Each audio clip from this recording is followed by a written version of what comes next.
Hey everybody, it's Rob from Flailthroughs. This is Gundam Battle Operation 2, and this is a guest video from Demolition Hound in the Rick Dijeh, which was just patched this last month.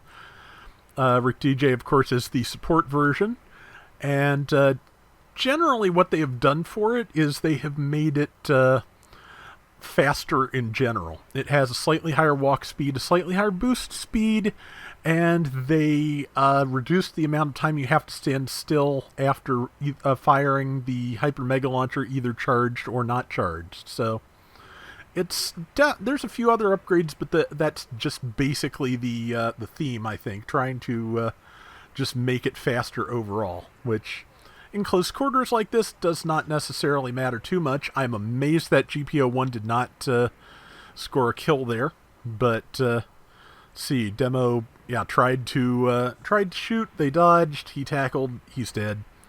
His team currently has a 6-point lead, which is just kind of impressive in and of itself. And let's see, it looks like it's going to be a higher lead now. Yeah, definitely. But yeah, I haven't run Rick Dijeh in a while, but I liked it. It has the overload skill, which, as I recall, cools down your rifle and or your Hyper Mega Launcher and reduces charge times for the duration of the overload skill. And then your Hyper Mega Launcher is overheated afterwards, no matter what, for an extended time.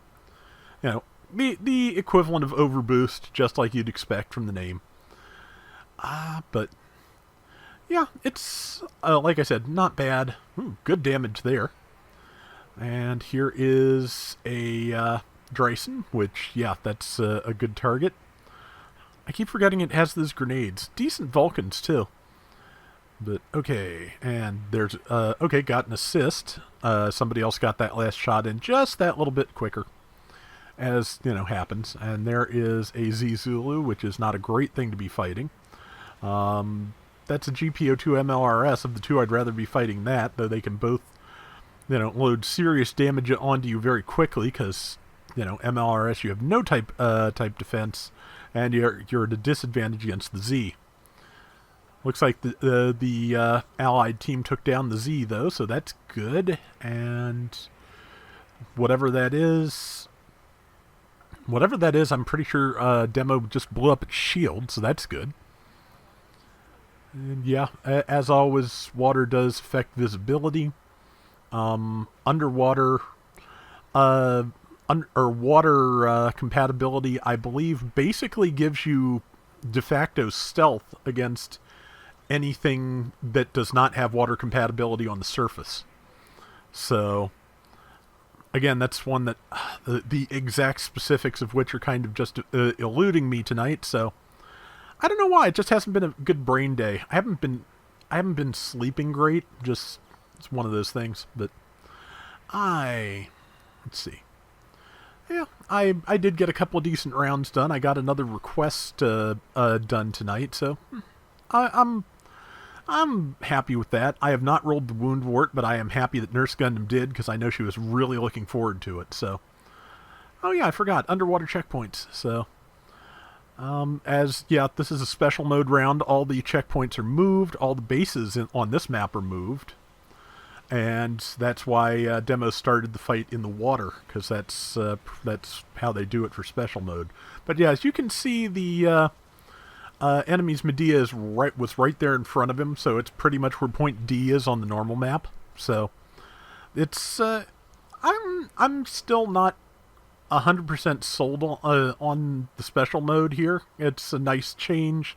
I would like to see it as an option in custom rooms more than anything else, just to, you know, mix things up. Different stages, different ways to play the stages, all in customs. That would be spectacular.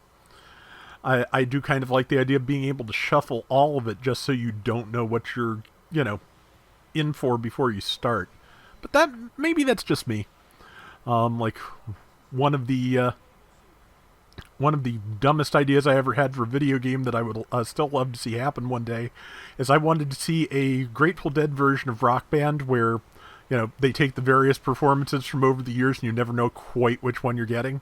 I thought that would be entertaining torture. But Obviously never going to happen. Especially since Rock Band doesn't really seem to be much of a thing anymore, which is a shame. I like that.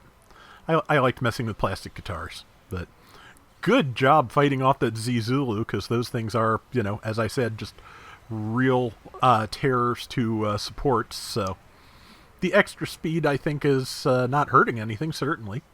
And, as a regular support player, Demo is pretty well used to, dealing with raids, I think. And yeah, as you can see, he got an awful lot of shots off with the Hyper Mega Launcher. And he's still got time, I think, to get a charged shot, too. Or a couple of uncharged shots. Nice. Yeah. And here come some missiles. But yeah, Demo definitely did more damage than he took and managed to take down the MLRS. Very nice. Had some help from an ally up on the roof. But yeah, he did a lot of the damage and got the kill shot. So good stuff. And there is the Z again. So something to watch out for. Especially since... Ooh, good downswing. Especially since the Hyper Mega Launcher is going to be out of commission for a while yet, I'm pretty sure. Yep. You can see how slowly that cooldown is happening. But the beam rifle and the Vulcans are doing a pretty good job. Dryson finally got a hold of him, but, between that and the Z Zulu, that's not the bad news. But, yeah, so... And now that he's doing some fighting on dry land, you can get a little bit better feel for the increased speed here. So, yeah, I'm liking this. I hope I get a chance to mess with it, but we will see what happens. And, hey, Hyper Mega Launcher's finally ready again. That is, I think, the GPO-1 in front of him. It was ready with its tackle. Not quite enough to kill, but the follow-up will be. Was it a GPO-1 Aqua? It's kind of hard to tell with that camo. But, yep, okay.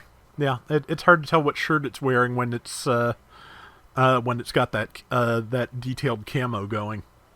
So, 50 seconds left. They've definitely got it. 15,000 to 11,000. I mean, if they all spawn back in and the enemy team managed to wipe them, they might be able to take it. But I think I like their odds pretty well here.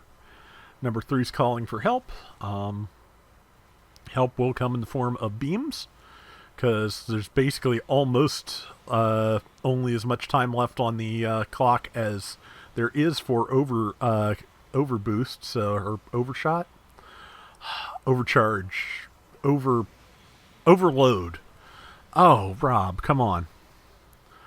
But yeah, it's a good skill, and yeah, now the Hyper Mega Launcher, like just when he needed it, just managed to overheat from using that skill, whose name I've already forgotten again.